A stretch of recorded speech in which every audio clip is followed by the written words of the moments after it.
Hello student, welcome to your accountancy class. Chapter चल रहा है हमारा dissolution of partnership firm.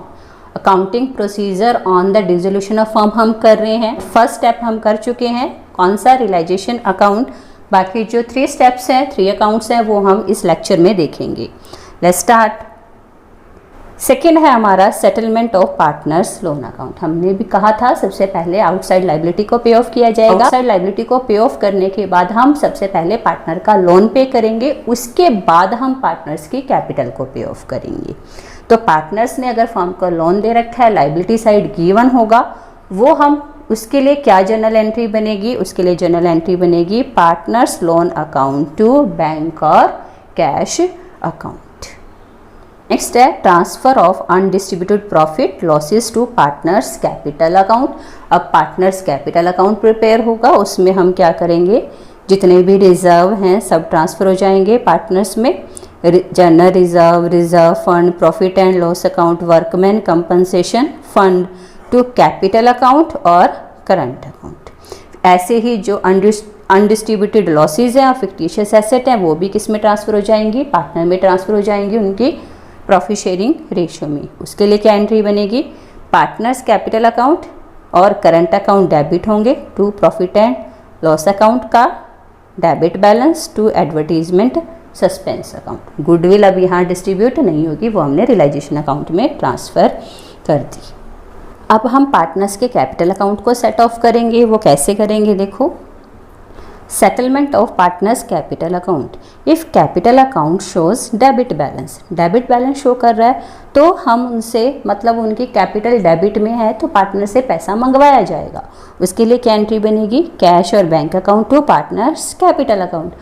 If the capital account shows credit balance, मतलब credit side का total ज़्यादा है, डेबिट साइड का टोटल कम है, तो उनको पेमेंट की जाएगी। तो उसके लिए क्या एंट्री बनेगी? Partners capital account to cash और bank account.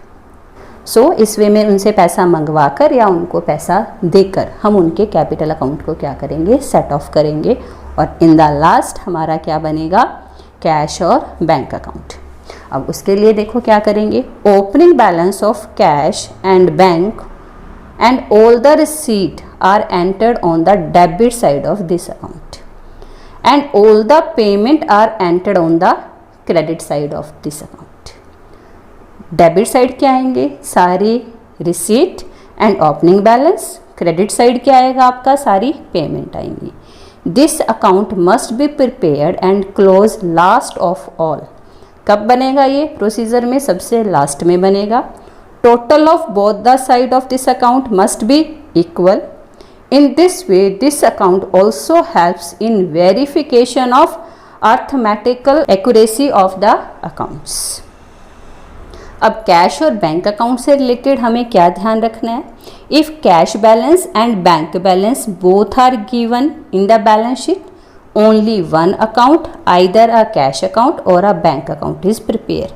If cash account is prepare and entry is pass for withdrawing the bank balance, if bank account is prepared the cash balance is deposited into the bank. Clear हुआ कि आप सिर्फ एक ही account बनाओगे, या तो cash account बनेगा या फिर बैंक अकाउंट बनेगा। बैंक अकाउंट बना रहे हो तो कैश का बैलेंस उसमें ट्रांसफ़र कर दोगे, ठीक है, वो आप बैंक में डिपॉजिट करवा दोगे। कैश अकाउंट बना रहे हो तो बैंक का जितना भी बैलेंस है वो आप विड्रॉ करवा लोगे, उसको कैश में कन्वर्ट कर लोगे। तो ये था आपका overall accounting procedure at the time of dissolution. I hope you understood all the procedure. Now on the base of this procedure you have to do the practicals in the coming chapter.